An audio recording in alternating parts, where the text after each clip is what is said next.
Makasih. Bismillahirrahmanirrahim. Assalamualaikum warahmatullahi wabarakatuh. Yang terhormat Ibu Kepala Kanwil DJKN Kalimantan Timur, Ibu Kusuma Wardani. Yang terhormat Kepala KP KNL Balikpapan, Samarinda, Tarakan, dan Bontang. Yang terhormat Bapak Rektor Universitas Trunajaya, Direktur Politeknik Negeri Samarinda, Rektor Universitas Mula Warman, dan Universitas Borneo. Pertama-tama terima kasih Ibu Kusuma Wardani atas sinergi dengan kampus di Kalimantan Timur. Luar biasa, Ibu Kanwil sudah menyampaikan panjang lebar terkait DJKN. Ketika kita bicara kekayaan negara, tentu saja kita berbicara juga terkait utang negara. Nah, alhamdulillah setelah dilakukan transformasi dari catatan saya, DJKN ini mencapai hal yang luar biasa, peningkatan kalau saya nggak salah lebih dari 11.000 triliun ya. Itu suatu pencapaian dan kita akan terus apresiasi dan senantiasa mendukung. Nah, pada kesempatan ini sangat istimewa bahwa menangani negara atau berjuang untuk bangsa dan rakyat ini memang tidak boleh berjalan sendirian. Apa yang dilakukan DJKN pagi ini dengan bersinergi dengan kampus merupakan sebuah slogan bahwa untuk menangani bangsa, sinergi pentahelix harus dilakukan. Sinergi dengan kampus, sinergi dengan masyarakat, sinergi dengan industri, sinergi dengan media, dan lain sebagainya. Terkait dengan kegiatan hari ini, luar biasa karena bicara tentang APBN 2021, bicara terkait peran DJKN, kemudian bagaimana peran DJKN dalam membangkitkan ekonomi nasional di masa pandemi ini. Itu yang luar biasa.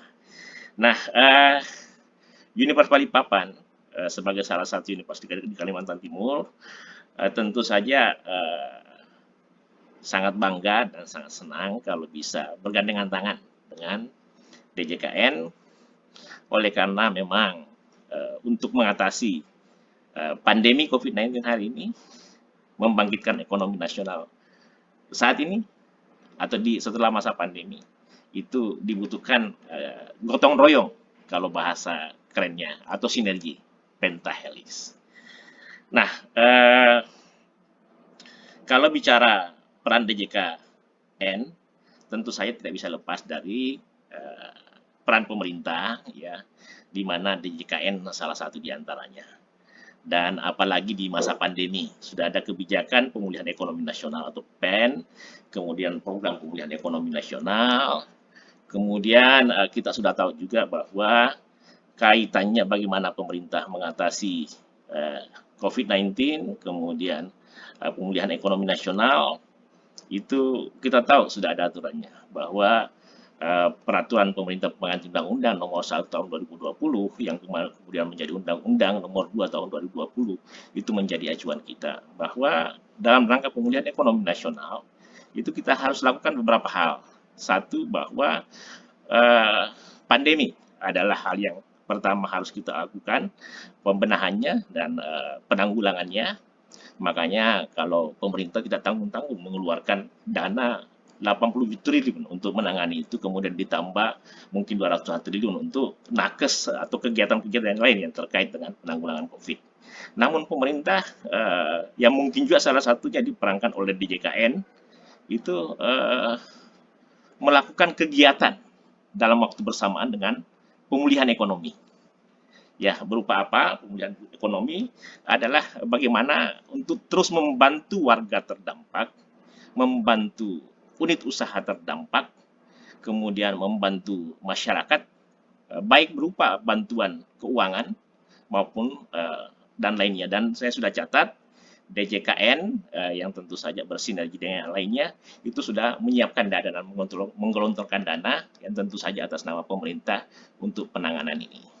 Nah, ya, fungsi strategis daripada DJKN dalam penanggulangan COVID-19 sekaligus pemulihan ekonomi nasional, kalau menurut saya memang sangat strategis. Kenapa sangat strategis? Ya karena kan BUMN yang ada di Indonesia ini kan sebenarnya kalau dari segi kekayaan negara itu di bawah pengawasan DJKN. Dan kemudian dalam kaitannya dengan bagaimana pemulihan ekonomi nasional, kita sudah tahu bahwa pemerintah juga menghimbau atau turut membantu UMKM dan unit usaha kecil, menengah, dan lain-lain untuk dibantu tetap stabil, tetap terjaga, dan tetap bisa berusaha.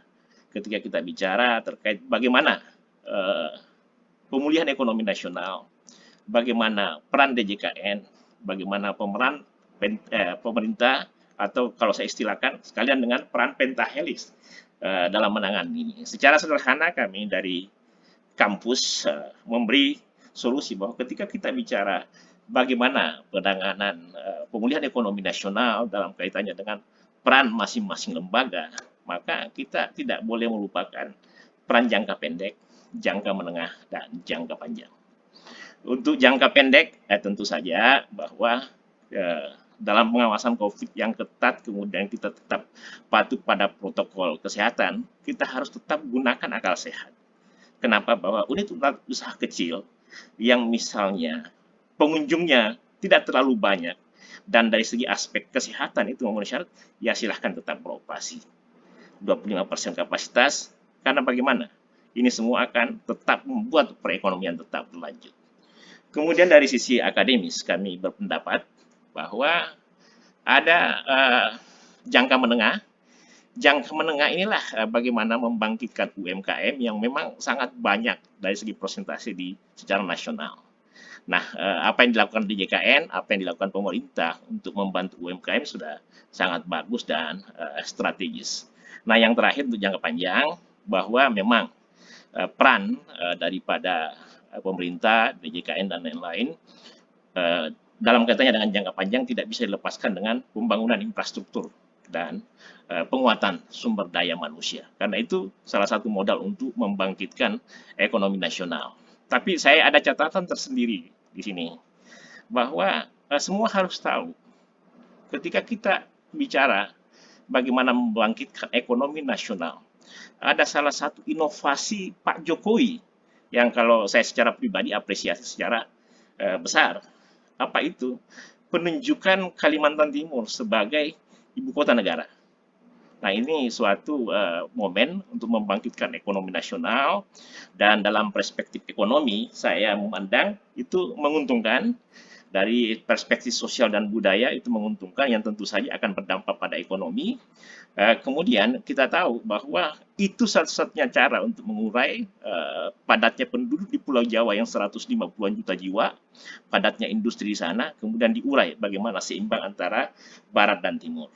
Pembangunan IKN akan menimbulkan pertumbuhan ekonomi baru dan kebangkitan keseimbangan Indonesia Barat dan Timur, kemudian pemerataan yang selama ini didengungkan.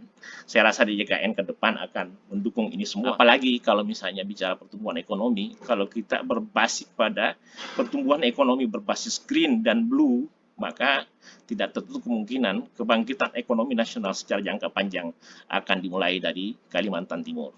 Jadi akan dimulai di sekitar Penajam, Pasir Utara, dan Kutai Kartanegara yang saya istilahkan dengan sepaku negara. Ya, kita berdoa apa yang menjadi cita-cita kita supaya ekonomi kita bangkit, bahkan kalau bisa be number one. Kita berdoa semoga segera Indonesia lebih maju, identitas bangsa di Kalimantan Timur yang membangkitkan ekonomi nasional, yang kemudian tentu saja akan menambah pundi-pundi daripada DJKN, itu bisa segera terwujud. Insya Allah kita berdoa. Kaltim untuk Indonesia. Wassalamualaikum warahmatullahi wabarakatuh.